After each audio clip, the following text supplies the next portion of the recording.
अरे बड़ी घाम कैले बानू बुझवा के खोजत खोजत तो जीव हार गई। ओकरा के बोललो नहीं हम आम के बगीचा जहाँ मुखिया बगीचा बोललो नहीं अभी नहीं खेल हम बस वारिये ले पहुँचल बनी। पार्टनर नहीं आव चलो ना पूजवा से भेंट करे चले के बा बोलौला बनी। अरे तू बांधा पर रही मुखिया में चल जाओ ना आवा पूजवा ही है पूजवा आओ ना ना चलबो तू बांधवा पर रही हम चल जाओ मुखिया में। अरे दादा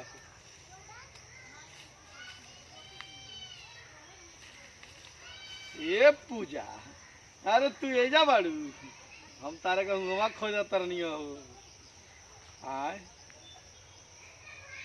अरे काहे उदास बैठल बाड़ू कुछ बोलत नहीं खूब